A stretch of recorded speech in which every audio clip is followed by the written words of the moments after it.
Assalamualaikum warahmatullahi wabarakatuh. Perkenalkan, nama saya Anissa Diani Maniar, mahasiswa Politeknik Negeri Cilacap, Teknik Pengendalian Pencemaran Lingkungan. Dalam video ini saya akan menjelaskan tentang toksikologi. Apa itu toksikologi? Toksikologi adalah pemahaman mengenai pengaruh bahan kimia yang mempengaruhi organisme hidup. Salah satu unsur toksikologi adalah agen-agen kimia atau fisika yang mampu menimbulkan respon pada sistem biologi. Selanjutnya adalah ekotoksikol, merupakan cabang toksikologi berkaitan dengan studi efek toksik yang disebabkan oleh polutan alami dan sintetik kepada konstituen ekosistem, yaitu hewan, tumbuhan, dan mikroba dalam konteks terintegrasi. Basic ekologis dari ekotoksikologi merupakan dasar untuk menentukan efek kontaminan pada ekosistem adalah pada tingkat organisme. Pada tingkat organisme, respon dapat berupa 1. Toksisitas akut yang menyebabkan kematian. 2. Akumulasi kerusakan kronis pada airnya menyebabkan kematian. 3. Kerusakan kecil dari berbagai aspek fisiologi dan morfologi. 4. Efek perilaku sublental. 5. Perubahan biokimia yang terukur. Dalam toksikologi organisme terdapat senibiotik alami dan senibiotik sintetis. Apa arti dari senibiotik itu? Senibiotik adalah zat asing yang masuk dalam tubuh manusia. Contohnya adalah obat-obatan, insektisida, zat kimia tambahan pada makanan seperti pemanis, pewarna dan pengawet, dan karsinogen lainnya. Pada senibiotik alami, contohnya gunung api, merupakan suatu lubang bumi yang dari lubang tersebut dapat dikeluarkan isi bumi berupa padatan panas, cairan panas, dan gas panas. Bahaya yang ditimbulkan ada dua macam. Satu, bahaya primer, merupakan bahaya yang berkaitan langsung dengan letusan, yaitu berupa padatan, cairan, dan gas panas yang tinggi lebih dari 500 derajat Celcius yang akan menghanguskan semua saja yang disentuhnya. Yang kedua, bahaya sekunder, merupakan bahaya yang ditimbulkan secara tidak langsung, yaitu jika hujan turun, maka lahar akan meluncur dan menutup semua yang dilewatinya. Contoh kasusnya yaitu yang pertama pada Gunung Tambora, tinggi sampai 4.300 meter, meletus pada tanggal 10 April 1815 dengan gemuruh sampai Sumatera berjarak 2.500 km. Partikel abu beberapa tahun sampai ketinggian 10-30 km. Energi yang dilepaskan 4 kali Gunung Krakatau. Kematian kurang lebih hingga 117.000 jiwa. Yang kedua pada Gunung Krakatau, meletus pada tanggal 26 Agustus 1883 dengan gemuruh sampai Australia. Daya ledak 30.000 kali dari bom atom Hiroshima dan Nagasaki. Kematian 35.000 jiwa, menyebabkan perubahan iklim global dan hamburan debu sampai New York. Yang ketiga pada Gunung Merapi di Yogyakarta dan Gunung Semeru di Jawa Timur. Efek yang ditimbulkan pada letusan gunung tersebut adalah menurunnya kualitas lingkungan perairan dengan menaiknya TSS, kekeruhan, lava panas, dan gas beracun dan mikroba patogen. Selanjutnya yaitu blooming algae. Blooming algae merupakan gejala alam yang berhubungan dengan meningkatnya kesuburan unsur N dan P pada suatu perairan. Contoh kasusnya yaitu Teluk Jakarta yang berwarna coklat keabu-abuan oleh 3 algae, yaitu Alexandrium sp, Dinophysis sp, dan Pseudonesia sp. Bila mengkonsumsi kerang yang mengandung algae Alexandrium sp, dapat terkena kanker hati, paralistik, selfish poisoning. Dengan jenis racunnya yaitu sakitoksin. Berdasarkan penelitian pada tikus, racun sakitoksin berdaya bunuh 1.100 kali dibandingkan sianida, sedangkan bisa ular kobra hanya berdaya bunuh 500 kali. Efek yang ditimbulkan pada blooming algae yaitu penurunan kualitas lingkungan perairan dengan naiknya pembusukan ikan, BOD, dan bahan toksik. Contoh kasusnya yang pertama yaitu tsunami Selat Sunda akibat letusan Gunung Krakatau yang berkekuatan terhebat dalam sejarah pada tanggal 26 Agustus 1883 telah merenggut lebih dari 35.000 jiwa di Lampung dan Jawa Barat. Yang kedua yaitu tsunami Banyuwangi akibat gempa yang berkekuatan 5,9 skala Richter pada tanggal 3 Juni 1994 telah merenggut lebih dari 300 jiwa. Yang ketiga yaitu tsunami Aceh dan Sumatera Utara akibat gempa yang berkekuatan 8,9 skala Richter pada tanggal 26 Desember 2004. Menaiknya gelombang 30 meter, kecepatan 360 sampai 750 km per jam telah merenggut nyawa lebih dari 170.000 jiwa di Aceh, Sumatera Utara, dan 10 negara lainnya. Efek yang ditimbulkan yaitu penurunan kualitas perairan dengan kontaminan air garam, material hitam, membusukkan mayat dan hewan, menurunnya kualitas air tanah, dan menaiknya BOD dan bakteri patogen. Pada semibiotik sintesis terdapat logam berat. Logam berat disebut juga heavy metals, yaitu terminologi yang umum digunakan untuk sekelompok elemen logam yang tergolong berbahaya bila masuk ke dalam tubuh makhluk hidup. Sifatnya yang pertama non-biodegradable, sehingga mudah terakumulasi dalam perairan. Yang kedua permanen, sehingga kadarnya pada sedimen dan biota naik dari air sebagai akibat adsorpsi partikel, pengendapan seperti es, suhu, pH, dan bahan organik, dan absorpsi kadar dalam air, suhu, kondisi spesies, dan aktivitas fisiologis. Dan ketiga berbahaya bagi orang air dan manusia karena bersifat toksik. Masalah yang dapat ditimbulkan pada logam berat yaitu yang pertama, kerusakan ekosistem perairan, yang kedua kerusakan estetika, bau, warna, dan rasa, yang ketiga berbahaya bagi kehidupan biota air, toksik, yang keempat berbahaya bagi kehidupan manusia, atau karsinogen.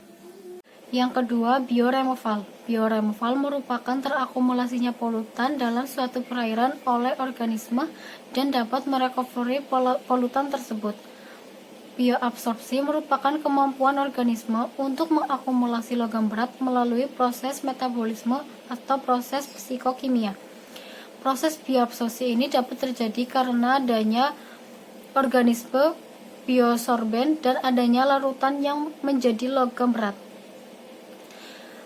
Mekanisme ini dapat dibagi menjadi 3 cara, yaitu 1. Berdasarkan proses metabolisme sel, 2. Berdasarkan posisi logam berat, akumulasi ekstraseluler, akumulasi intraseluler, dan penyerapan oleh permukaan sel. Dan yang ketiga, berdasarkan proses absorpsi logam berat. Proses bioremoval. Terdapat 2 proses. Yang pertama, aktif uptake. Mekanisme ini terjadi secara stimulan sejalan dengan konsumsi ion logam untuk pertumbuhan mikroorganisme atau akumulasi intraseluler. Bioabsorpsi logam berat dengan sel terbatas karena akumulasi ion dapat beracun bagi mikroorganisme sehingga menghambat pertumbuhan. Mikroorganisme yang toleran terhadap racun ion logam akan dihasilkan berdasarkan prosedur seleksi yang ketat. Yang kedua, proses pasif uptake. Mekanisme ini terjadi ketika ion logam mengikat dinding sel dengan 2 cara yang berbeda. Yang pertama, pertukaran ion monovalen dan divalen seperti Na, Mg, dan Ca pada dinding sel yang digantikan oleh ion logam berat. Yang kedua, formasi kompleks antara ion logam berat dengan fungsional grup seperti karbonil, amino, tiol, hidroksi, psopid, dan hidroksi karboksil yang terhadap pada dinding sel. Yang ketiga adalah logam Pb atau timbal. Dalam perairan berada dalam bentuk Pb1, Pb2, dan Pb4. Logam Pb2+ merupakan bentuk ion terlarut dan bila bereaksi dengan ion Cl- dalam air, maka akan terbentuk PbCl2. Di dalam bentuk tubuh Pb diakumulasikan dalam tulang karena ion Pb2+ mampu menggantikan kedudukan ion Ca2+. Sumbernya yaitu dari limbah industri elektronik, pembangkit listrik, keramik, kimia, logam, cat warna, aki atau baterai, dan minyak.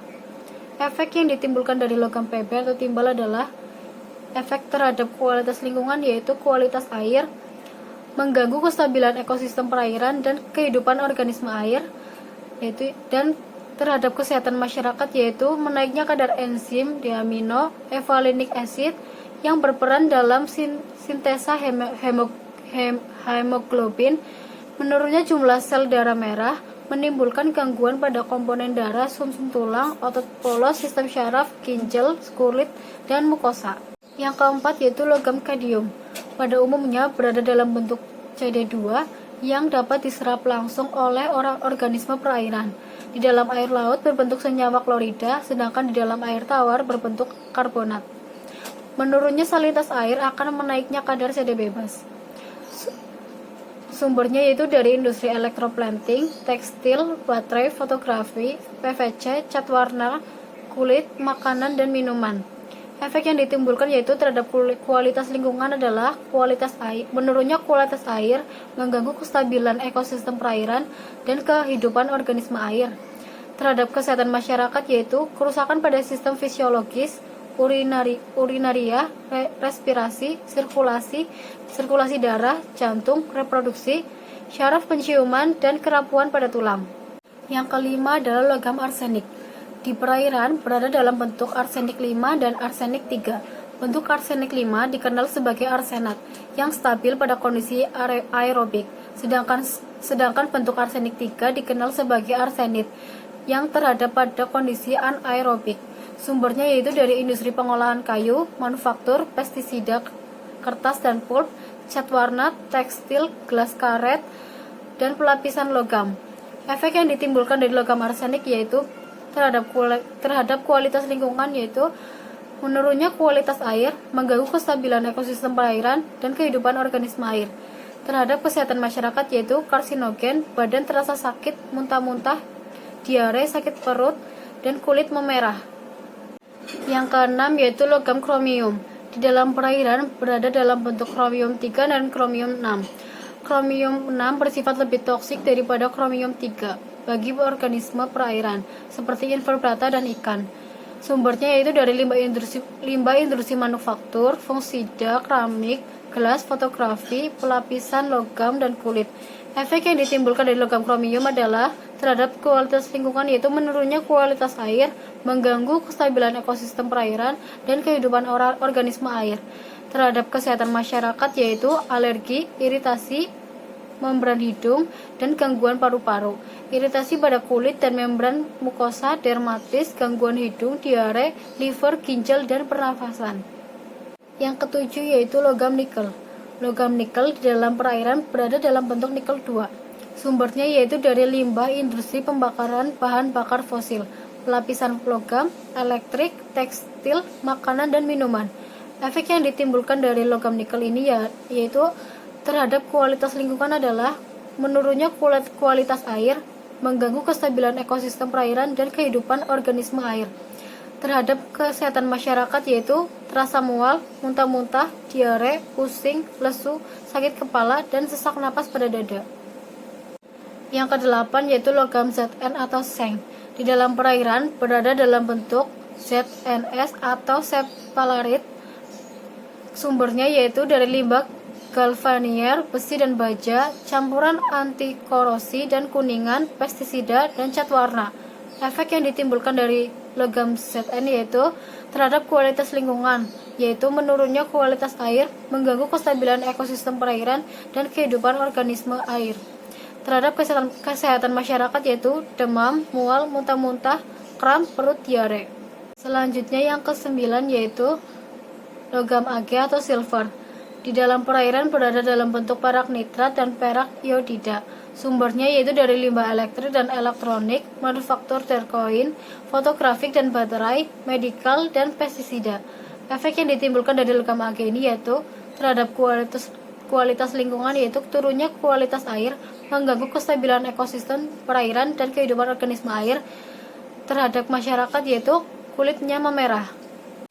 Yang ke-10 yaitu logam Cu atau tembaga. Sumbernya dari limbah manufaktur, alloy, elektrik, penyulingan minyak, dan pestisida. Efek yang ditimbulkan dari logam Cu yaitu terhadap kualitas lingkungan yaitu menurunnya kualitas air, mengganggu kestabilan ekosistem perairan dan kehidupan organisme air. terhadap kesehatan masyarakat, yaitu pusing, terasa mual, muntah-muntah, dan diare, lalu gangguan pada sistem darah dan pencernaan. Yang ke-11 yaitu logam Se atau selenium. Sumbernya dari limbah pembakaran bahan bakar fosil, pertambangan, dan elektronik. Efek yang ditimbulkan dari logam Se yaitu terhadap kualitas lingkungan, yaitu menurunnya kualitas air, mengganggu kestabilan ekosistem perairan dan kehidupan organisme air. Terhadap kesehatan masyarakat yaitu pusing, muntah-muntah, diare, sakit perut, terasa dingin, gemeteran, menstruasi tidak teratur, mati rasa, dan rambut mudah rontok. Logam Hg atau merkuri yaitu di dalam perairan dalam bentuk elemen atau metalik, senyawa organik, senyawa anorganik. Hg mudah berkaitan dengan ion Cl membentuk HgCl. Merkuri organik, bentuk ini mudah masuk ke dalam plankton dan dapat berpindah ke biota lain seperti ikan, udang, kerang. Bentuk HgCl akan mengalami perubahan atau transformasi menjadi metil merkuri organik oleh peran mikroorganisme yang terjadi di dalam dasar perairan atau metilasi dan membebaskan merkuri dari sedimen. Kegunaan dari logam Hg atau merkuri ini yaitu dapat melarutkan logam lain dan membentuk logam paduan yang dikenal sebagai amalgam. Hal ini yang menyebabkan merkuri banyak digunakan dalam pertambangan emas. Sumbernya yaitu dari limbah industri elektronik, saklar dan baterai, elektrolitik, klorin dan soda api, fungisida, medikal, dan alat kedokteran, obat-obatan, antiseptik, pelapis gigi, kertas dan pulp, pengolahan kayu, alat kontrol, termometer dan barometer, semen, plastik, krim pemutih, pertambangan, dan cat warna. Contoh kasus merkuri yang ada di luar negeri yaitu kasus keracunan Hg atau merkuri di Irak. Terjadi pada tahun 1972 akibat makan roti yang bahan bakunya gandum diawetkan dengan anti jamur atau metil Hg fungisida. Hal ini menyebabkan 6.500 orang keracunan dan meninggal 450 orang. Gejalanya berupa sakit kepala, sangat mudah lelah dan teriritasi. Lengan dan kaki terasa kebal dan sulit menelan. Contoh kasus-kasus merkuri yang ada di dalam negeri yaitu pada Sungai Angke dan Teluk Jakarta. Terjadi karena mengkonsumsi ikan dan kerang yang sudah terkontaminasi beberapa jenis logam berat seperti Hg dan Pb. Gejalanya berupa kekejangan anggota gerak, inkoordinasi syaraf, kulit menguning, idiot pada anak, demam, dan kondisi tubuh cepat memburuk. Selanjutnya yaitu cyanida atau CN. Keberadaan cyanida merupakan racun pembunuh yang paling ampuh untuk semua orang. Cyanida penting dalam ekstraksi emas. Kadar ion cyanida pada dua macam jaringan yaitu pada daging 0,18 sampai 0,55 ppm dan hati atau perut 0,06 sampai 2,77 ppm. Dampak terhadap kualitas lingkungan cyanida yaitu penurunan kualitas air dengan terakumulasinya dalam perairan, kontaminasi pada biota laut yaitu cyanida dapat menghambat pernafasan, perkembangan sel tidak sempurna, kerja enzim ferisitokrom oksidase dalam proses pengambilan oksigen untuk reparasi sehingga dapat menyebabkan mortalitas dan keanekaragaman hayati, yaitu cyanida dapat menyebabkan penurunan jumlah jenis ikan yang pernah tertangkap sebelum tahun 1997 dari 59 jenis menjadi 13 jenis ikan. Selain itu telah terjadi pergeseran lokasi penangkapan ikan. Selanjutnya yaitu warna. Warna merupakan suatu parameter yang menggambarkan kadar senyawa kimia dalam suatu air limbah. Sumbernya yaitu dari limbah industri tekstil, kulit, pulp dan kertas pupuk, petrokimia, makanan dan minuman dan sebagainya. Efek yang ditimbulkan dari warna yaitu 1. Mengganggu atau mematikan organisme air, 2. Bersifat toksik dan permanen dalam lingkungan perairan. Selanjutnya yaitu PCBs atau polychlorinated biphenyls. PCBs bersifat toksik dan persisten di perairan serta mudah larut dalam lemak, sehingga pada organisme mengalami akumulasi. PCBs cenderung berkaitan dengan bahan organik dan anorganik yang tersuspensi atau di sedimen. Perairan yang aman bagi kehidupan organisme air adalah kurang dari 0,05 ppb. Sumbernya yaitu dari limbah industri plastik, cat warna, lem, dan kertas. Efek yang ditimbulkan dari PCBs itu yaitu mengganggu organisme air dan sanitasi lingkungan serta bersifat karsinogenik. Selanjutnya yaitu suhu. Suhu merupakan faktor pembatas dalam pertumbuhan dan distribusi organisme air karena organisme kurang mentoleransi perubahan suhu. Sumbernya yaitu dari industri pertambangan, pembangkit tenaga listrik, dan gula. Efek yang ditimbulkan dari suhu yaitu menurunnya kadar O2 terlarut sehingga terbentuk kondisi habitat yang anaerobik atau habitat bakteri patogen. Kedua, meningkatnya daya toksik dari suatu bahan beracun. Yang ketiga, mempercepat rusaknya sanitasi lingkungan sebagai akibat menaiknya kecepatan reaksi-reaksi yang terjadi dan metabolisme organisme. Selanjutnya yaitu COD dan BOD. BOD adalah banyaknya oksigen yang dibutuhkan oleh mikroorganisme dalam mendegradasi bahan organik dalam waktu tertentu yaitu 5 hari dan suhu 20 derajat Celcius. Sedangkan COD adalah banyaknya oksigen yang dibutuhkan untuk mengoksidasi bahan-bahan organik secara kimiawi dengan oksidatornya KMNO4 atau K7 cair 2O7. Sumbernya yaitu dari industri tekstil, kulit, pulp dan kertas, pupuk, makanan dan minuman, tapioka, gula, dan sebagainya. Efek yang ditimbulkan dari COD dan BOD yaitu menurunkan kadar O2 terlarut dalam perairan sampai kondisi anaerobik, menurunkan nilai pH perairan sehingga meningkatkan kelarutan logam berat, menurunkan sanitasi dan estetika lingkungan perairan. Selanjutnya yaitu pH air. pH air merupakan suatu parameter yang menggambarkan kondisi asam atau basa dari suatu perairan atau air limbah. Sumbernya yaitu dari limbah industri kertas, tekstil, semen, pupuk, kulit, kimia, tapioka, mihun, tahu, dan sebagainya. Efek yang ditimbulkan dari pH air yaitu bila nilai pH basa yaitu stabilnya senyawa toksik amonia, sedangkan bila nilai pH asam yaitu meningkatkannya kelarutan logam berat dalam perairan. Efek terhadap organisme yaitu mengganggu organisme untuk mematikan organisme air. Efek terhadap manusia yaitu merusak sanitasi lingkungan perairan dan pada akhirnya menurunkan kesehatan masyarakat.